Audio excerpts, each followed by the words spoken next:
Perkenalkan, nama saya Diki Syaputra. Saya dari kelas 06 SMJE 007. Di sini saya akan menjelaskan tentang analisis saya mengenai kegagalan Transmart dari awal launching sampai sekarang untuk mengerjakan tugas UAS Sistem Informasi Pemasaran. Gerai Transmart milik Chairul Tanjung berguguran banyak yang tutup sepanjang 2022. Sebanyak 12 gerai Transmart gulung tikar. Yang terbanyak ada di Jakarta dan Batam. Bahkan Transmart sempat viral di sosial media karena sepi ditinggal pengunjung. Pengunjung juga mengeluhkan tentang mahalnya harga barang yang dijual di Transmart dibandingkan retail modern lainnya. Kemudian terjadi kesepakatan penjualan saham Carrefour Indonesia ke Chairul Tanjung yang ditekan pada 12 Maret 2010 di Perancis. Chairul Tanjung menguasai 40% kepemilikan saham di PT Carrefour Indonesia senilai 300 juta US dollar yang selanjutnya menjadi PT Trans Retail Indonesia. Pada 19 November tahun 2012, Trans Retail akuisisi 100% saham Carrefour Indonesia dengan membeli sisa 60% saham senilai 750 juta dolar. Namun kini kondisi gerai Transmart banyak yang tutup dan sepi ditinggal pengunjung. Kondisi retail memang terdampak oleh pandemi pada tahun 2019. Adapun alasannya, penutupan itu jelas berdampak pada rusaknya reputasi Transmart.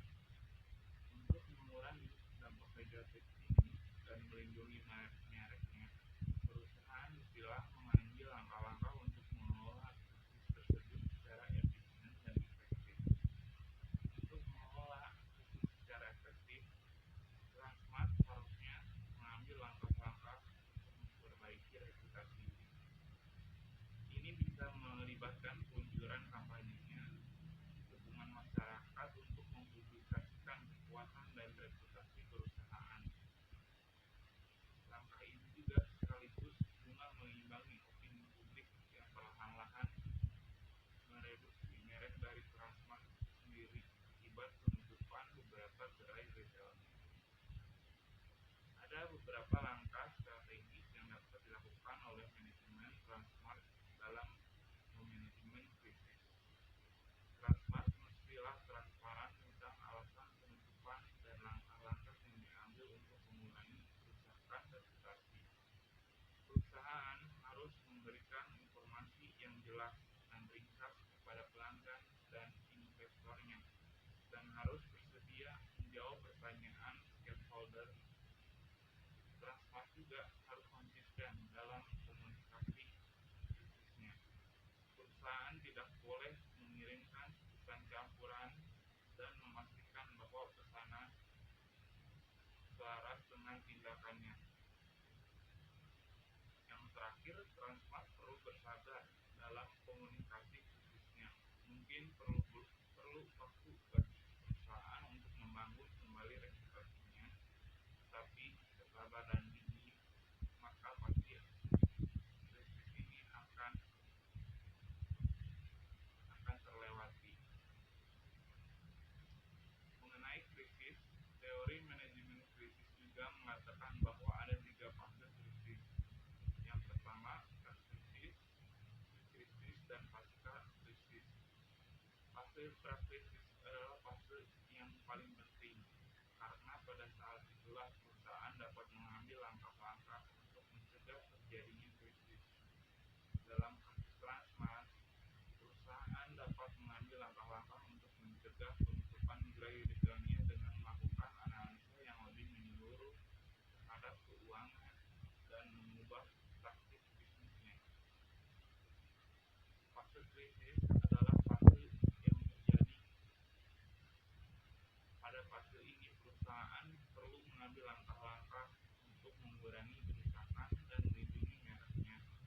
Transmart sudah mulai mengambil beberapa langkah dalam fase ini, seperti meluncurkan kampanye kehumasan untuk menonjolkan kekuatan dan pencapaian perusahaan.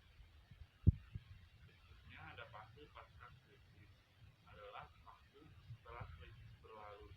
Pada fase ini, perusahaan perlu mengambil langkah-langkah untuk membangun kembali reputasinya. Transmart perlu berkomunikasi dengan pelanggan dan investornya serta melakukan perubahan pada praktik bisnisnya untuk meningkatkan kepuasan pelanggan. Teori krisis dan hubungan masyarakat juga mengatakan bahwa ada 4 elemen kunci komunikasi krisis. Yang pertama ada transparansi, yang kedua empati, lalu ada daya tanggap dan akuntabilitas. Transmart sudah mulai berkomunikasi dengan pelanggan dan investornya, tetapi harus terus transparan tentang alasan penutupan dan langkah-langkah yang diambil untuk mengurangi kerusakan. Perusahaan juga perlu berempati terhadap kekhawatiran pelanggan dan investornya.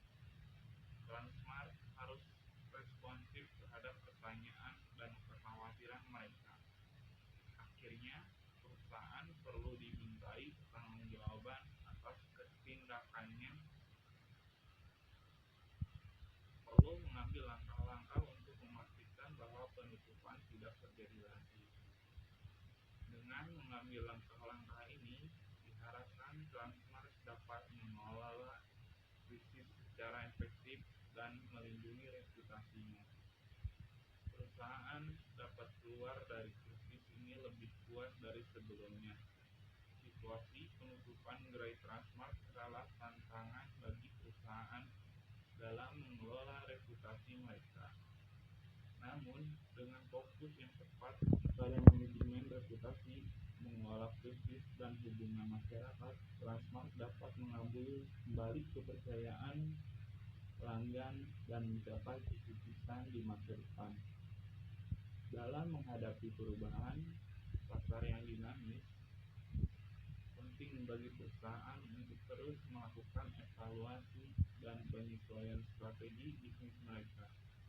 Transmart dapat mengambil pelajaran dari peristiwa ini untuk memperkuat komunikasi dengan pemangku kepentingan, mengikuti tren dan kebutuhan pasar, dan terus meningkatkan operasional bisnis mereka.